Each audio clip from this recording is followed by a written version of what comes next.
Bonjour, nous abordons aujourd'hui Vaïkra. Vaïkra, livre complexe, pourquoi? On va nous parler des offrandes. Des offrandes que l'on amenait à Dieu. Où ça?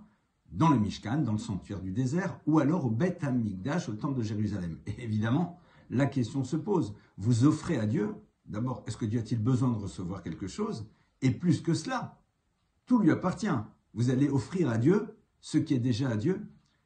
Nous avons ici une idée qui va être capitale. Le mot qui désigne l'offrande s'appelle korban. Et korban vient de la racine karev, qui veut dire se rapprocher. Dieu a mis à notre disposition un certain nombre d'éléments dans cet univers. Mais au fond, ils ne nous appartiennent pas réellement. Ce ne sont que des outils. Vous savez, c'est comme quand vous travaillez dans un bureau. Vous allez dire mon bureau, mon ordinateur, ma table, ma chaise, alors qu'en vérité, ce n'est pas le vôtre. C'est celui que le patron a mis à votre disposition. C'est exactement la même chose. Nous sommes dans un monde dans lequel Dieu nous a donné un certain nombre de choses. Nous allons les acquérir à travers un travail, mais de manière ultime, les forces que nous avons pour pouvoir y accéder nous ont été données par Dieu. Et toute l'idée, c'est de se dire, suis-je prêt à le reconnaître? C'est-à-dire, suis-je prêt à reconnaître ce qui est à la source de tout ce que j'ai? C'est le Créateur de l'univers. Lorsque vous le reconnaissez, eh bien, ça crée un rapprochement. Donc, le korban, l'offrande, c'est d'abord cela.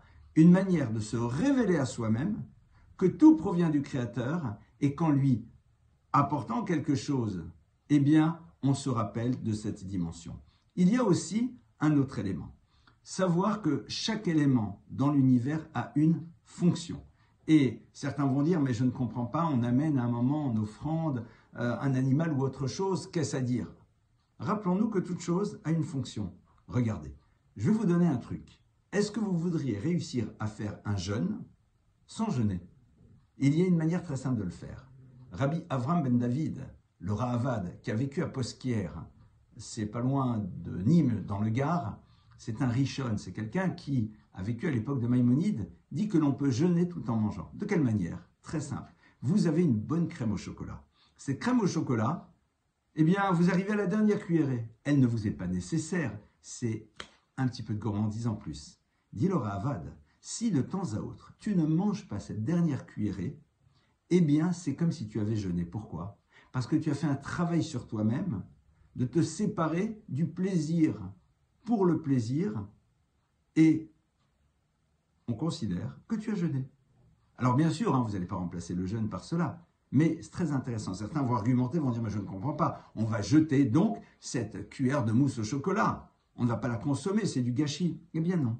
Rappelons-nous qu'il y a plusieurs nutriments dans la nourriture. Il y a les nutriments matériels, ceux qui vont nous permettre de nous sentir bien à l'intérieur de notre corps, mais il y a aussi des nutriments spirituels, car nous avons besoin de grandir spirituellement. Lorsqu'à un moment, je n'ai pas mangé cette dernière petite cuillère de chocolat, eh bien, j'ai grandi spirituellement parce que je me suis prouvé à moi-même que je suis capable à un moment de résister au plaisir, juste pour le plaisir. Le plaisir, c'est fondamental, mais savoir qu'on en a la maîtrise, c'est encore plus important. Eh bien, c'est la même chose. Chaque élément qui était amené en offrande, même si on a l'impression que, mais au fond, quelque part, on ne va pas en faire quelque chose de productif tel qu'on le voit ici-bas, oui, mais cet élément dont nous nous séparons et que nous amenons vers Dieu va être celui qui nous permet de nous élever et c'est ce que l'on va apprendre tout au long du livre de Vaïkra. Shabbat Shalom.